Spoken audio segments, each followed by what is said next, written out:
John start గారు ఒక మాట అంటారు ఏంటంటే, సాతానుడు సంఘం మీద 3 రకాలైనటువంటి అటాక్స్ చేస్తాడంట. ఈ మాట నాకు చాలా ఎప్పుడు మనసులో ఉండేటువంటి విషయం అండి. ఒకటి ఫిజికల్ అటాక్. సంఘాన్ని ఏ విధంగా అయినా సరే సంఘాన్ని శ్రమలకి గురి చేయటం, సంఘం యొక్క మిషన్ ని ఆపటం, సువార్త అనేటువంటి ఆ మిషన్ ఆపేసేయటం, ఫిజికల్ శ్రమకి గురి చేసి.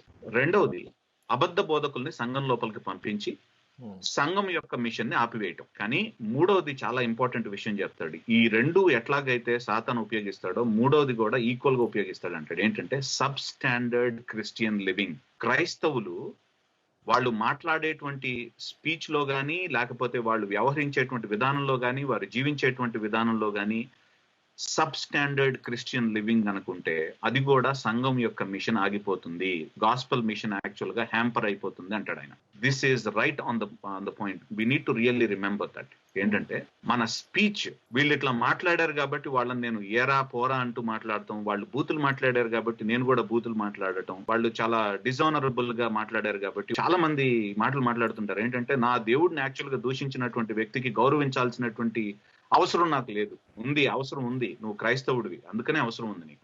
So remember, sub standard Christian living is equally harmful. సంఘం యొక్క మిషన్ ఆపేయటానికి ఇది చాలా చాలా చాలా సాతాను హెల్లో నుంచి, అంటే నరకంలో నుంచి తీసుకొచ్చినటువంటి ఒక దరిద్రమైనటువంటి ఒక ఐడియా. అందుకనే గ్లోరియస్ గాస్పెల్ కి హ్యాంపరింగ్ ఏంటంటే మన స్పీచ్.